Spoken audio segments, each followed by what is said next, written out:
드리며 예수님의 이름으로 기도합니다. 아멘. 오늘 본문을 통해서 하나님께서 기뻐하시는 삶이 무엇이고 또 하나님께서 싫어하시는 것이 무엇일까라고 하는 부분에 대해서 생각해 보기를 원합니다. 헤롯 왕, 그 당시 유대 지역을 다스렸던 왕입니다. 할아버지 헤롯 대왕의 그 영토를 자기가 회복하여서 다스린다라고 하는 굉장한 자부심을 가지고 있었던 사람입니다. 근데 그가 가졌던 계획이 수포로 돌아가게 되었죠. 교회 지도자인 베드로를 잡아서 죽이려고 했는데 극적으로 하나님께서 베드로를 구해 주심으로 그 계획을 이루지를 못했습니다. 찾아도 베드로를 찾지 못하자 결국 그는 가이사랴로 돌아가게 되었습니다. 가이사랴로 돌아갔을 때의 상황에 대해서 오늘 본문에 적고 있습니다. 그 당시 두로와 시돈이라고 하는 지역과 이 유대 지역이 맞붙어 있었는데, 두로와 시돈은 구약시대에서도 그랬듯이 계속해서 이 유대에서 나는 곡물을 수입하며 그들이 살았습니다. 근데 어떤 이유인지는 분명하게 밝히고 있지 않지만 두로와 시돈의 사람들이 이 헤롯 왕의 심기를 건드린 것 같습니다. 그래서 결국 어떻게 하기로 하죠? 곡물을 수출하지 않겠다라고 하는 그와 같은 명령을 내렸습니다. 비상이 걸렸습니다. 두로와 시돈 사람들이 어떻게 해서도 왕의 마음을 돌려놓기 위해서 침실 맡은 신하인 블라스도라고 하는 사람에게 선을 내어서 왕이 마음을 돌이켜서 계속해서 곡물을 공급해 줄 수 있도록 그렇게 많은 노력을 했습니다. 결국 이 왕의 마음이 이제는 바뀐 것 같아요. 그래서 가이사랴에서 황제를 기념하는 축제가 있었는데 그 축제 날에 있었던 일에 대해서 오늘 본문이 적고 있습니다. 이 사건은 1세기의 유대 역사학자고 로마의 역사에 대해서도 기록을 했던 요세푸스라고 하는 사람이 쓴 유대 고대사라고 하는 그 책에도 나오는 내용입니다. 내용은 이렇습니다. 축제 이튿 두 번째 날입니다. 이 헤롯 왕이 왕복을 입고 원형 극장에 들어가게 되었습니다. 근데 그때 그 입었던 왕복은 은을 섞어서 짠 굉장히 화려한 왕복이었다고 해요. 그러자 햇빛이 비치는 그 원형 극장에 들어갔을 때 왕이 움직일 때마다 아주 화려한 그 같은 모습이 백성들의 눈에 들었겠죠. 그리고 두로와 시돈 사람들의 경우는 어땠을까요? 왕을 정말 왕에게 잘 보여야 되는 그와 같은 상황이기 때문에 왕의 걷는 그 모습을 보면서 이것은 인간의 모습이 아니고 신의 모습이다 라고 하는 그와 같은 찬양을 했습니다. 그리고 오늘 본문에 나오는 것처럼 왕이 단상에서 연설을 할 때 왕의 목소리를 들었던 백성들이 뭐라고 이야기합니까? 이것은 신의 소리요 사람의 소리가 아니다 라고 그렇게 이야기를 합니다. 할머니 때부터 해서 유대 신앙, 유대 전통을 알고 있었던 이 헤롯 왕, 어떻게 반응하는 것이 올바랐을까요? 올바른 태도였을까요? 나는 신이 아니요, 나는 사람이요, 당신들과 똑같은 사람이요 라고 그렇게 반응해야 했을 것입니다. 베드로 앞에서 무릎을 꿇고 절하는 고넬료를 향해서 나도 당신들과 똑같은 사람이요 라고 그렇게 만류했던 베드로의 모습과 너무나도 대조적이지. 그들이 하는 이야기를 그대로 들으면서 즐거워합니다. 근데요, 유대 고대사라고 하는 책에도 보면 그때 바로 이 헤롯 왕이 복통을 느꼈다고 이야기해요. 복통을 느끼고 5일 동안을 누그러뜨려지지 않는 그 복통으로 해서 아주 고생을 하고 5일 만에 세상을 떠나게 되었다라고 그렇게 적고 있습니다. 그러면서 그의 나이 54살이었다 이렇게 요세푸스가 생생하게 기록하고 있습니다. 오늘 우리가 읽었던 본문 23절에 보면 이 헤롯이 죽게 된 부분에 대해서 설명합니다. 이렇게 말하죠. 헤롯이 영광을 하나님께로 돌리지 아니함으로. 이것이 헤롯이 죽게 된 이유였습니다. 영광을 하나님께로 돌리지 아니하고 그 영광을 자기가 가로채게 될 때 하나님께서 주의 사자를 통해서 그를 치심으로 벌레에게 먹혀 죽게 되었다라고 이야기합니다. 이것은 그냥 누구에게 일어날 수 있는 자연적인 어떤 질병에 대한 이야기가 아니라 하나님께서 주의 사자를 보내셔서 영광을 가로채고 있는 이 헤롯을 치신 사건으로 말씀은 분명하게 기록하고 있습니다. 이 친다라고 하는 이 동사가 사용되었는데요, 똑같은 동사, 원문에 보면 똑같은 동사가 12장 7절에도 사용됩니다. 12장 7절에 어떤 내용일까요? 호련히 주의 사자가 나타나매 옥에, 지금 베드로가 갇혀있는 형편에 있죠. 갇혀있고 또 쇠사슬로 이렇게 묶여 있습니다. 같은 상황에 주의 천사가 나타납니다. 옥중에 광채가 빛나며 또 베드로의 옆구리를 쳐 깨워 이르되, 베드로의 옆구리를 친다라고 할 때 이 동사와 23절에 나오는 주의 사자가 곧 치매라고 할 때 똑같은 동사가 사용됩니다.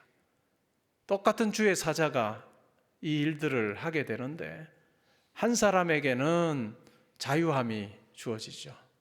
묶였던 이 쇠사슬이 다 풀어지는, 그래서 감옥에서 나오게 되는 하나님의 일하심을 경험할 때 이 치다라고 하는 동사를 사용합니다.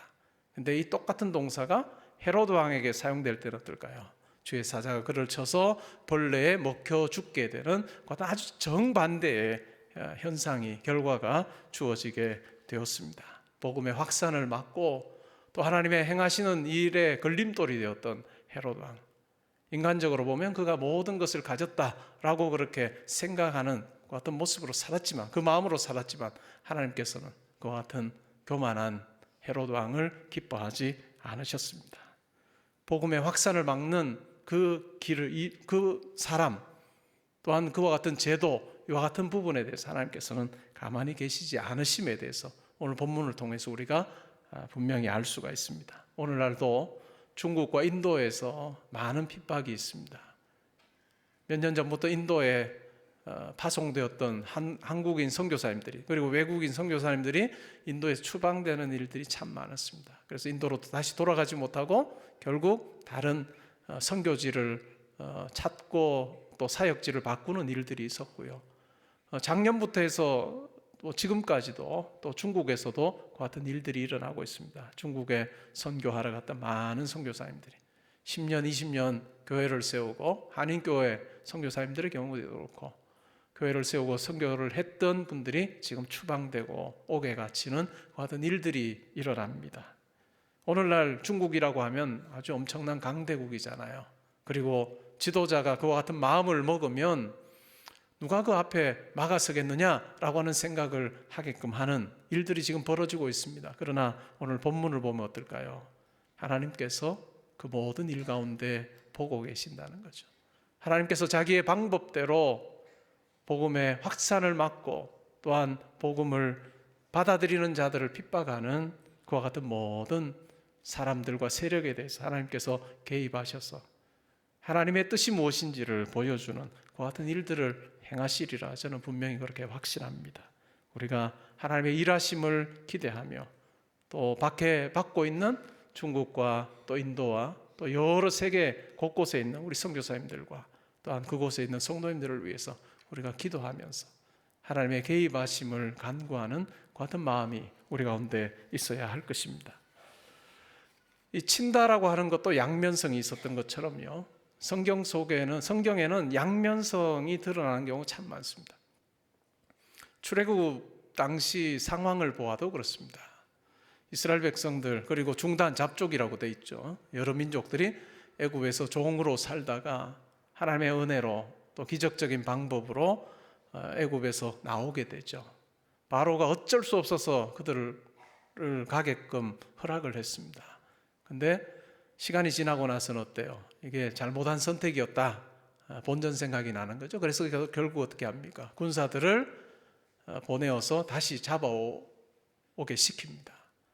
여러분, 그들은 말을 타고 쫓아가고 있고 이스라엘 백성들과 다른 민족들, 그때만 해도 이스라엘이 아니죠, 그 민족들은 어떻게 가고 있어요? 아이들 또 여자들, 정말로 훈련받지 않았던 그들이 그냥 길을 가고, 이거 비교가 안 되는 게임이잖아요.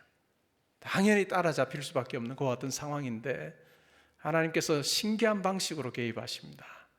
이스라엘 백성들이 광야를 걸을 때는 어떻게 하세요? 낮에는 구름 기둥으로, 밤에는 불 기둥으로 보호하시고 지켜주십니다. 이 애굽의 군사들이, 이집트 군사들이 이스라엘 진영을 향해서 막 쫓아오게 될 때 밤에 하나님께서 어떻게 역사하실까요? 이스라엘 백성들을 인도하면서 안전하게 하셨던 그 구름 기둥을 가지고 더 이상 애굽의 군사들이 이스라엘을 따라오지 못하도록 그 진영 사이에 구름 기둥이 위치를 합니다. 그러면 어떻게 될까요? 밤에 구름 기둥이 위치함으로 이 애굽 군사들의 그쪽에는 아주 흑암이 가득하게 되는 그와 같은 방식으로 역사합니다. 누구에게는 이것이 안전하고 더위를 식혀주고 편안하게 걷게 하는 그와 같은 구름 기둥이었다고 한다면, 또 다른 이들에게는 오히려 그들의 계획을 이루지 못하게 하는 그와 같은 하나님의 아주 기적적인 섭리의 방식으로 드러나기도 합니다. 또 다른 것은 어떤 걸까요? 여러분 법궤를 잘 아시잖아요. 법궤. 이 법궤, 이스라엘이 블레셋과의 전투에서 법궤를 패배하고 빼앗깁니다. 법궤를 가지고 갔던 블레셋 사람들 어떻게 생각합니까? 야, 우리 전리품 좋은 거 가져왔다. 약간은 두려운 마음이 있었지만 그래도 전쟁에서 우리가 이겼고 이 법궤까지 빼앗았으니 우리가 두려울 게 없다라고 생각을 하고 그들이 섬기는 다곤 신전에 이 법궤를 두었습니다. 근데 어떤 일이 벌어져요? 밤에 다곤 신상이 엎드러집니다. 세워놔도 다시 엎드려서 손목도 부러지고 하는 일들이 일어나죠. 이게 보통 일이 아니구나 라고 생각을 해서 어떻게 해요? 그 법궤를 다른 도시로 보냅니다. 그 법궤가 가는 도시마다 어떤 일들이 생깁니까? 전염병이 돌아요. 그래서 그 도시에 사는 사람들이 아주 고생을 합니다. 더 이상 우리가 이 위험한 물건을 가질 수 없으니 다른 도시로 보냅니다. 가는 곳곳마다 이 법궤가, 하나님의 임재가 있는 이 법궤가 이 블레셋 온 땅을 그냥 헤집어 놓습니다. 전리품으로 생각했던 그 법궤가 이 블레셋 사람들의 삶을 확 뒤집어 놓습니다. 위험한 물건으로, 우리가 가지고 있어서는 안 될 물건으로 그렇게 여기고 결국 어떻게 합니까? 마지막에는 법궤를 이스라엘로 다시 돌려보냅니다. 전리품으로 빼앗겨갔던 이 법궤가 마치 개선장군처럼 법궤 하나가 온 블레셋 땅을 다 뒤집어 놓고 개선장군처럼 다시 유대 땅으로 돌아오는 그 장면을 우리가 구약에서 발견합니다. 그래서 그 법궤를 옮기는 일을 하죠. 근데 어떤 일이 벌어져요? 법궤를 옮기다가 수레에 말이 끄는 수레에 법궤를 실어서 가다가 돌에 이 수레가 훌쩍 뛰게 될 때 어떻게 되죠? 이 법궤가 떨어질까요?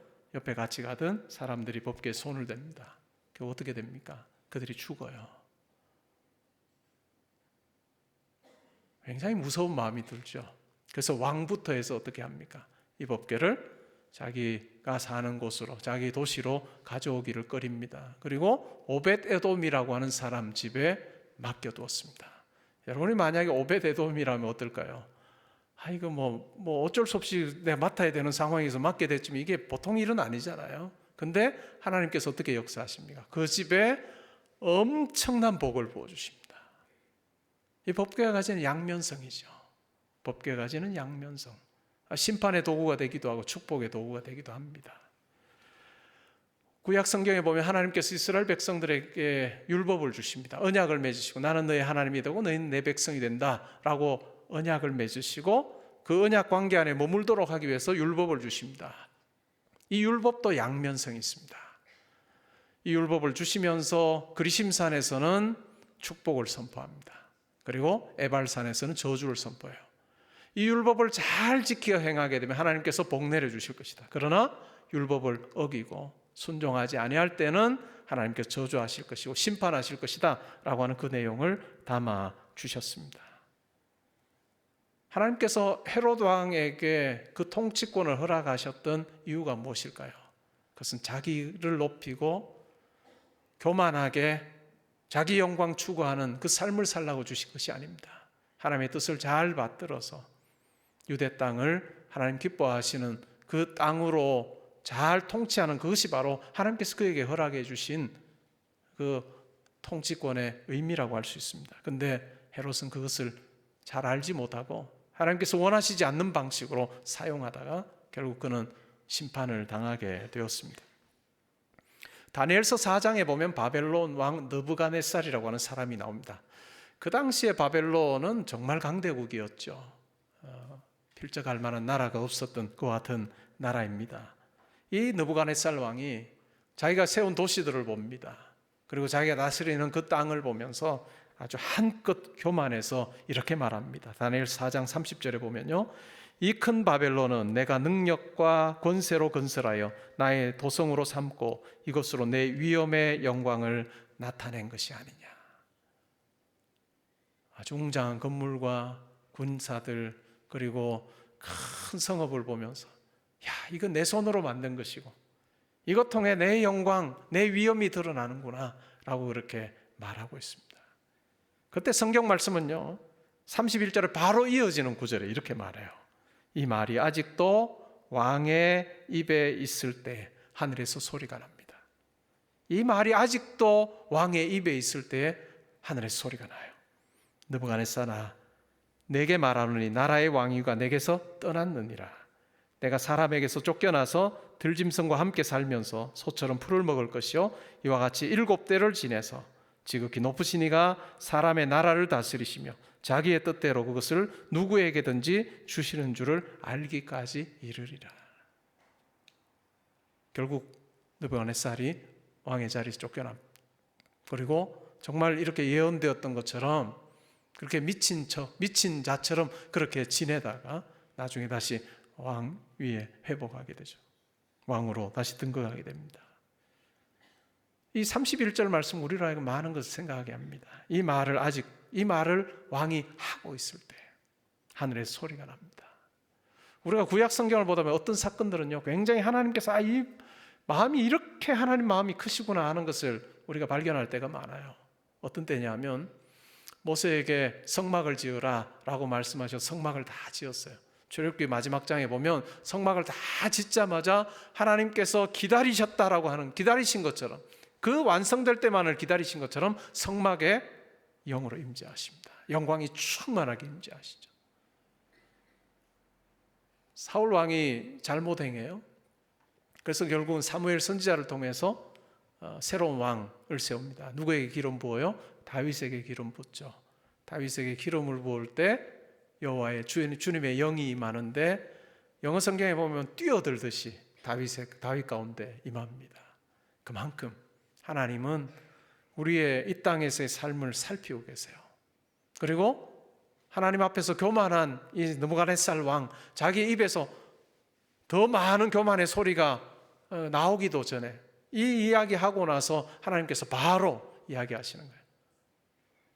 네가 왕의 자리에 더 이상 있지 못할 거다. 그리고 내가 이 만유를 다스린다라고 하는 네가 깨닫게 될 거다라고 그렇게 말씀하고 있습니다. 아일랜드 출신의 영국 극작가로 잘 알려져 있는 버나드 쇼라고 하는 사람이 있습니다. 이 사람은 굉장히 익살스러운 표현들도 참 많이 했던 사람인데 언젠가 맛있는 커피를 자기가 만드는 비결을 안다고 이렇게 많은 사람한테 떠들어댔어요. 자랑을 했습니다. 그러자 시골에 있는 한 목사님이 이 버나드 쇼에게 편지를 썼습니다. 그 맛있는 커피 만드는 비결 나에게 좀 가르쳐 주시오 하고 편지를 썼어요. 그러니까 버나드 쇼가 답장을 했습니다. 그러면서 맛있는 커피 이렇게 만들면 됩니다 하고 비결을 소개해 주고는 마지막에 이런 말을 붙였습니다. 나는 당신이 정말 진심으로 나에게 편지 썼기를 바란다. 그러니까 맛있는 커피 만드는 비결 그것 알기 위해서 나에게 편지 썼기를 바란다. 혹여나 얄팍한 어떤 생각으로 내 사인 한 장 받기 위해서 나에게 편지한 것 아니기를 바란다. 이렇게 편지에 적었어요. 그러니까 아주 보통 사람은 아니에요. 그러자 그 목사님이 그 편지를 받고 나서 이렇게 답장을 했습니다. 나는 진심으로 맛있는 커피를 만드는 비결을 알기 위해서 당신에게 편지한 것 맞고 당신이 염려하는 것처럼 그와 같은 얄팍한 생각으로 한 적 없다. 그리고 나에게는 아무 쓸모없지만 당신에게는 정말 중요하게 여겨지는 그 당신의 사인 돌려보내니 당신이 가지도록 하시오. 우리가 하나님 앞에서 우리 마음을 잘 살필 필요가 있습니다. 내 마음에, 내 생각 속에 뭐가 있는가? 하나님께서 우리 육체만을 지으신 분이 아니시고 우리의 마음과 생각과 우리의 내면 영혼을 지으셨습니다. 그리고 우리 내면에 무엇이 있는지를 날마다 살피고 계십니다. 사람들은 겉으로 드러나는 것밖에 알지 못하지만 하나님께서는 우리의 생각을 살피시고 우리의 마음을 살피시고 우리의 심령을 살피시는 분이라고 이야기합니다. 그래서 우리의 마음이 딱딱해지지 아니하도록, 교만해서 딱딱한 돌과 같이 굳어지지 아니하도록 하는 것이 매우 중요합니다. 그 위에 씨앗이 뿌려져도 잎이 나거나 또 열매가 맺힐 수 없는 것처럼 우리의 심령이 그렇게 딱딱한 돌처럼 교만하게 굳어있지 아니하도록 하는 것, 그것은 매우 중요합니다. 부서져서 거기에 물도 첨가되고, 그래서 아주 좋은 보드라운 흙이 되어서 거기에 씨앗이 뿌려지게 되면 어떻게 될까요? 잎도 나고 그리고 열매도 맺히는 그런 것처럼 우리의 마음에 깨어짐의 영성이 필요한 것 같습니다. 우리의 심령이 하나님께서 받으시기에 합당한 것으로 가득하게 되는 그 같은 일들이 우리 가운데 있기를 바랍니다. 성경 여러 곳에서 교만에 대해서 경고합니다. 제가 몇 구절만 말씀드릴게요. 하나님께서 이렇게 교만하는 것을 싫어하시는구나. 우리 모두 다가 좀 새겨야 될 필요가 있죠. 저를 비롯하여 모든 분들이요. 제가 몇 구절만 말씀드리겠습니다. 신명기 8장 13절 14절에 보면요, 내 소유가 다 풍부하게 될 때에 두렵건대 내 마음이 교만하여 내 하나님 여호와를 잊어버릴까 염려하노라. 재산이 많아져요. 소유가 풍부해질 때 마음이 교만해져서 여호와 잊어버릴까 염려된다라고 그렇게 말씀합니다. 사무엘하 22장 28절에 보면요, 주께서 공고한 백성은 구원하시고 교만한 자를 살피사 낮추시리라. 그냥 하나님께서 보시다가 그냥 눈에 띄면 저 교만하구나 이렇게 하시는 것이 아니라 교만한 자가 누군지를 살피신다. 그리고 낮추신다. 하나님께서 얼마나 우리를 살피실 때 세밀히 보시는가라고 하는 것을 이 구절은 잘 설명하고 있죠. 시편 138편 6절에요.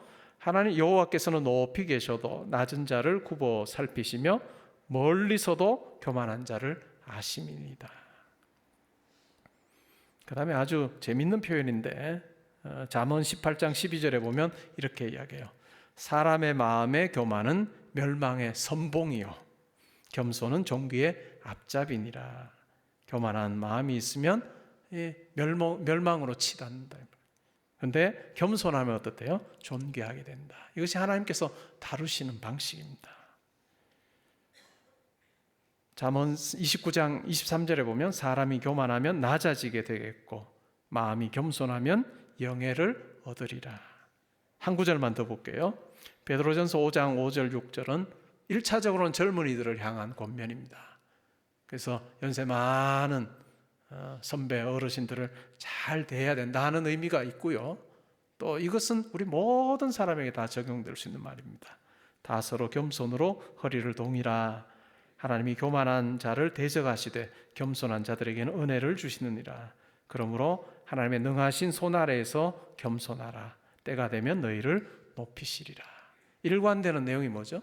하나님께서 교만한 자는 낮추시고 겸손한 자는 높이시고 존귀하게 하신다. 이것은 제가 드리는 말씀이 아니라 하나님의 말씀이고 오늘 우리가 본문을 통해서 확인했던 말씀이라 할 수 있습니다. 우리의 마음을 잘 살피는 것이 중요하죠.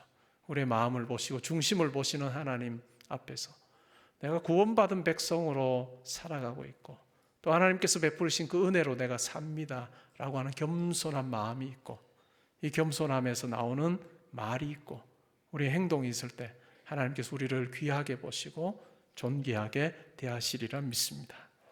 우리 성도님들에게 하나님께서 허락해 주신 각자의 선물이 있을 거예요. 다른 사람보다 내가 조금 더 가진 선물이 우리 다 있지 않겠어요? 각자 찾아보면 다 있을 거예요.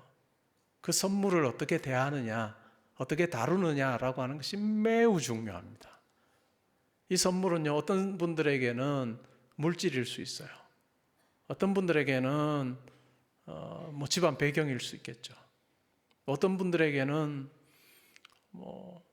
학벌일 수도 있고요. 어떤 분들에게는 지금의 지위일 수도 있습니다. 근데 이 선물을 내가 어떻게 다루느냐. 선물이라고 하는 건 주어졌다는 걸 전제로 하는 것이죠. 여러분이 다른 사람들보다 조금 더 가지고 있는 그것, 하나님께서 나에게 주신 선물이다 라고 하는 생각 가지고 여러분들이 다루고 사는 지혜가 있으면 좋겠습니다. 하나님께서 저에게 주신 선물도 있겠죠. 그 선물을 가지고 어떤 일들을 할 때마다 저에게 주신 선물이다. 하루에도 여러 번씩 저는 다짐하고 또 하나님 앞에 고백하면서 살아갑니다. 고린도 교회 성도들을 향해서 바울이 권면하기를 이렇게 권면해요. 고린도 교회 어떤 이들은 자기가 지식을 가졌다, 어떤 이들은 은사를 가졌다, 이렇게 자랑을 합니다. 이게 자랑하는 수준을 넘어서 어떻게 하죠? 서로 막 파당이 생기고 내가 더 잘났고 이런 아주 불협화음이 막 교회 가운데 생깁니다. 그때 바울 사도가 뭐라고 권면할까요? 왜 하나님께서 다 주신 것을 마치 받지 않은 자처럼 그렇게 행동하느냐? 하나님께서 다 주셨는데 왜 받지 않은 자처럼 그렇게 행동하느냐? 오늘 이 말씀에 우리 자신도 한번 비추어 보면 좋겠습니다. 하나님께 주신 선물을 정말 선물 받은 자답게 선물을 주신 하나님 기억하며 또 그분의 뜻대로 나에게 주신 것 잘 사용하고 있는가? 하나님께 주신 선물을 잘 사용하면 그 선물을 계속해서 사용할 수 있도록 하나님께서 허락해 주실 것입니다. 그것에 필요한 것이 바로 겸손이 되겠죠. 그러나 하나님께서 선물을 주셨는데 선물 주신 이를 잊어버리게 될 때, 그리고 선물 주신 이의 그 의도와 다르게 우리가 사용할 때 하나님께서 계속해서 우리에게 그것을 허락하시지 않을 수도 있을 것입니다. 사랑하는 성도 여러분, 하나님께서 여러분들에게 허락하신, 저와 여러분에게 허락하신 이 구원의 기쁨, 영생의 선물을 우리가 날마다 간직하면 좋겠고, 지금까지의 삶을 우리가 돌아보면서도 내 힘으로 살았습니다, 내가 수고해서 땀 흘려서 얻었습니다 이야기하기 전에 하나님께서 저에게 허락하셨음을 제가 고백합니다. 하나님 마음에 흡족하게 제가 잘 사용하는 지혜자 되게 해주십시오. 겸손한 마음으로 하나님 앞에 살 때 하나님께서 저희들을 보시면서 다윗에게 하셨던 그 말씀, 내 마음에 맞는 자라 하시는 칭찬함이 있을 것입니다. 우리의 중심을 보시는 하나님, 살피시는 하나님 앞에 여러분의 마음이, 여러분의 내면이 아름다운 것으로 가득함으로 주님의 인정받는 저와 여러분 되시기를 주의 이름으로 축복합니다. 기도하시겠습니다. 하나님 감사합니다. 저희가 예수를 그리스도로 고백하게 하시고